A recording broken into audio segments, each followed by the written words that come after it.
Okay, so My Hero Academia, the show, is a story of how, a quirkless boy overcame a world where the majority of people had quirks and became a hero despite everyone, including his mom, his friends, his own hero, and society telling him he couldn't. But, most shows, they have some deeper meaning, right? And people would assume that quirkless in this situation would just be about being different, which, yes, it is in a way, I do agree with that. But I think it's actually more specific to autism and neurodivergence, especially when you're on the low support part of the spectrum.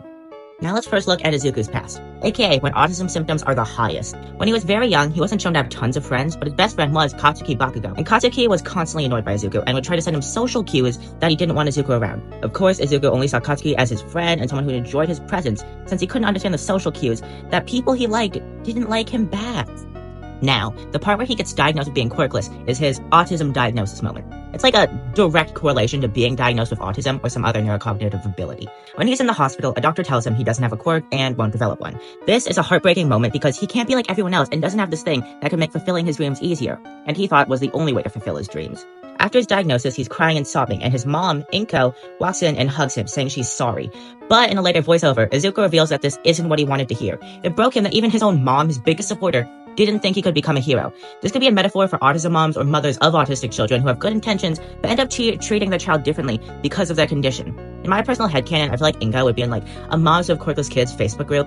After his quirkless diagnosis, the bullying gets really bad. Katsuki stops pretending to be friendly with him and physically abuses him, along with telling him to end his own life.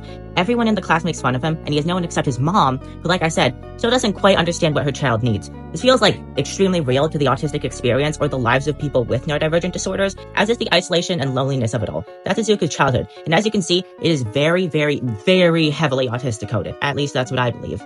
But you know the story. Despite it all, he keeps persevering, having to try twice as hard as his classmates with quirks to fulfill his dream of going to UA and becoming the #1 hero like All Might. Now, I'm not going to go over the entire plot premise of MHA, since this rant is mainly about the autism part, and also, I don't want to animate that much. So, let's look at more reasons why I feel as though Izuku is autistic that aren't just his childhood. Okay, for starters, his hyperfixations and special interests are very obvious if you've even watched episode 1 of the show. Izuku is obsessed with heroes and All Might. Like I said, his room and dorm are all Might and hero themed. Being surrounded by your interests is something a lot of autistic, and even neurotypicals to some level, do and commit to. He goes on long rants that creep and freak people out about different heroes and fighting styles, and has a journal filled with different facts about different heroes every time he comes across them. When All Might looks at him for the first time, he freaks out and fawns over him insanely, and still loves him, but is more used to his presence since he's his mentor. He gets really, really happy talking to people about his interests, even though people think it's weird, and he needs people to tell him it's weird before he understands the social cues of it. Another reason why I think Izuku is autism representation is his connection with other quirkless people. Autistic people tend to form friendships and connections with other autistic people without even realizing it. The strong bond with Toshinori is significant, as Toshinori was quirkless before Nana gave him her quirk, which he then passed on to Izuku. Then there's Yuga Aoyama, the other quirkless character who has a strong friendship with Izuku, which is interesting because Izuku seems to be drawn to and forms connections with other quirkless people, usually by accident as he only finds out they're quirkless after forming a very strong connection with them. Another fun quirkless related to autism thing is that all the quirkless characters in the show gain quirks when they're younger, usually from someone else. For Aoyama, it was him crying to his parents about feeling different from other kids, and All for One then giving him a quirk in exchange, basically his childhood, parents, and soul. I will say, Aoyama's parents and backstory also resonate with Izuku's backstory of having parents who don't always know how to care for quirkless kids and make poor decisions. Almost like how people don't always know how to handle autism. But I will say, one decision was definitely worse than the other. Speaking of Izuku, we know he wasn't born with his quirk and that Toshinori gave it to him, and Toshinori got his quirk from Nana. I think the fact that all the quirkless characters gain quirks correlates with masking. They won't always be fully like the other kids. Izuku had to get used to his quirk or it would literally kill him, and Aoyama canonically shits himself multiple times on screen.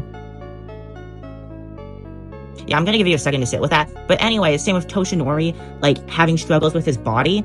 I think this highlights struggles with masking and how, yes, it helps you fit in more, but at the same time, a lot of times it will harm you, and it is harmful to mask for too long. With autism and masking, it isn't as physical as literally, you're going to die if you mask too long. But, it does correlate to, just being there and being a person who is masking. And then if you do it for too long, the struggles of it will start to come down on you, and you'll start to be like, oh my god, I can't do life anymore. This is horrible.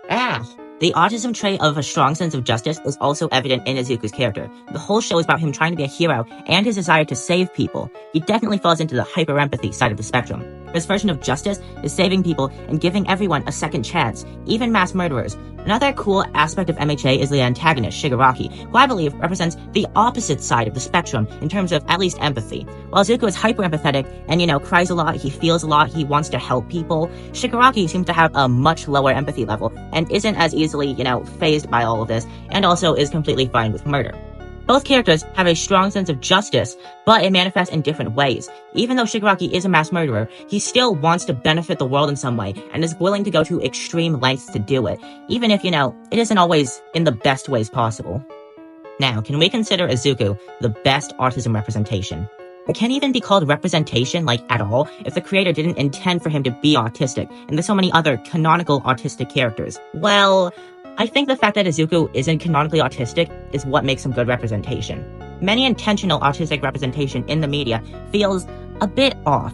There's a concept I actually saw in the acting community that to play a drunk character, you can't act drunk, you have to act like you're trying to seem sober.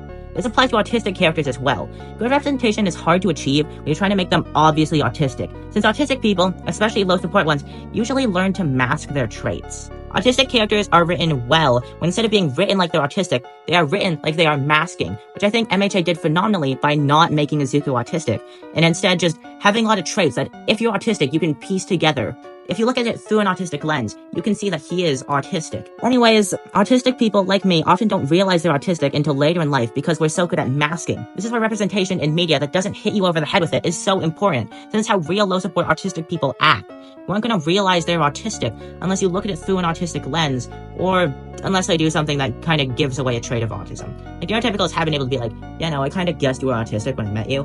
But like I said, was not diagnosed until a while, so at least there's some correlation with that. Another strength of MHA's portrayal of autism is the contrast in how characters deal with being quirkless. Izuku didn't want to be quirkless because it meant he couldn't be a hero and was bullied for it. His mom's response was to try and support him, even if she had shortcomings herself. Aoyama didn't want to be quirkless because he didn't want to be different from his classmates, so his parents went to extreme lengths to fix him.